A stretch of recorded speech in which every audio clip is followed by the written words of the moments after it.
ಇದು ನೋಡಿ, ಉಜಿರೆ ಮುಖ್ಯ ಸರ್ಕಲ್ ನಲ್ಲೂ ಕೂಡ ರಾಜಕೀಯ ನಾಯಕರ ಫೋಟೋ ಜೊತೆಗೆ ಕೇಸರಿ ಹಾಕಿದ್ದಾರೆ. ಮುಂಚೆ ಈ ತರ ನಿಮಗೆ ಕಾಣಿಸ್ತಾನೆ ಇರಲಿಲ್ಲ. ಇದು ಸೌಜನ್ಯಾಳ ಶಕ್ತಿ.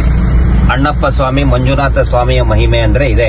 ಒಂದು ಕಾಲದಲ್ಲಿ ಕೇಸರಿಯನ್ನ ದ್ವೇಷ ಮಾಡತಕ್ಕಂತಹ ವೀರೇಂದ್ರ ಜೈನ್ ಕುಟುಂಬ ಬರೀ ಶ್ವೇತವರ್ಣದಿಷ್ಟೇ ಹಾಕೋಬೇಕು, ಕೇಸರಿ ಅಂದ್ರೆ ಹಾಕ್ಲೇಬಾರದು ಅಂತ ಇದ್ದವರು ಇವತ್ತು ಹೆದರ್ಕೊಂಡು ಕೇಸರಿ ಇವತ್ತು ಇಡೀ ಧರ್ಮಸ್ಥಳ ತುಂಬಾ ಭಗವದ್ ಧ್ವಜ ರಾರಾಜಿಸ್ತಾ ಇದೆ.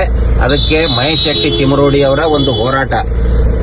ಮಹೇಶ್ ಶೆಟ್ಟಿ ತಿಮರೋಡಿ ಅವರು ಯಾಕೆ ಹೋರಾಟ ಪ್ರಾರಂಭ ಮಾಡಿದ್ರು ಇವರ ವಿರುದ್ಧ ಅಂತ ಹೇಳಿದ್ರೆ, ಸೌಜನ್ಯ ಹೋರಾಟಕ್ಕಿಂತಲೂ ಮುಂಚೆ ನೀವು ಯಾಕೆ ಧರ್ಮಸ್ಥಳದಲ್ಲಿ ಕೇಸರಿ ಬಾವುಟವನ್ನು ಹಾಕೋದಕ್ಕೆ ಬಿಡುವುದಿಲ್ಲ ಅನ್ನೋ ಕಾರಣಕ್ಕೆ ಅಪ್ರತಿಮ ಹಿಂದೂ ನಾಯಕ ಮಹೇಶ್ ಶೆಟ್ಟಿ ತಿಮರೋಡಿ ಅವರು ಈ ಧರ್ಮೋದ್ಯಮಿ ಕುಟುಂಬ, ಧರ್ಮವನ್ನ ಉದ್ಯಮ ಮಾಡಿಕೊಂಡಂತಹ, ಧರ್ಮವನ್ನ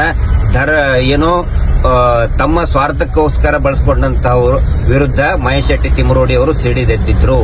ಇವತ್ತು ನೋಡಿ, ಇದೇ ನಮ್ಮ ಸೌಜನ್ಯಾಳ ಹೋರಾಟದಿಂದ ಇಡೀ ಉಜಿರೆ ಮತ್ತು ಧರ್ಮಸ್ಥಳ ಕೇಸರಿಮಯ ಆಗಿದೆ. ಇದು ಸೌಜನ್ಯಾಳ ಶಕ್ತಿ. Justice for Soujanya.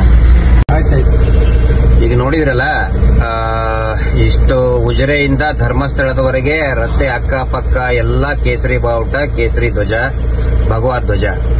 ಒಂದು ಕಾಲಕ್ಕೆ ಅಂತ ಹೇಳಿದ್ರೆ ಸೌಜನ್ಯ ಪ್ರಕರಣಕ್ಕಿಂತನೂ ಮುಂಚೆ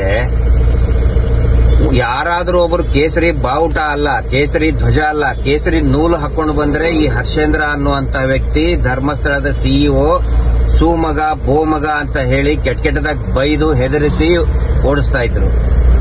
ಒಬ್ರು ಕೂಡ ಕೇಸರಿ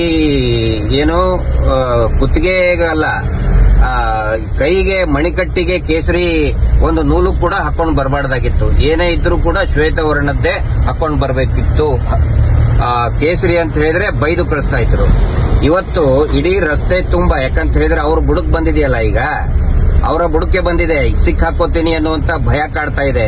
ಹಿಂಗಾಗಿ ಹಿಂದೂ ಧರ್ಮವನ್ನ ಯಾವ ರೀತಿ ಉಪಯೋಗಿಸ್ಕೊಳ್ತಾ ಇದ್ದಾರೆ, ಹಿಂದೂ ಧರ್ಮದ ಭಗವದ್ ಧ್ವಜವನ್ನ ಯಾವ ರೀತಿ ಉಪಯೋಗಿಸ್ಕೊಳ್ತಾ ಇದ್ದಾರೆ. ಈಗ ನೋಡಿ, ಇಂತಲ್ಲಿ ನೀವು ಎಲ್ಲರೂ ಕೂಡ ಕೇಸರಿ ಬಾವುಟ ಹಾಕೊಂಡು ಬರ್ತಾ ಇದ್ದಾರೆ.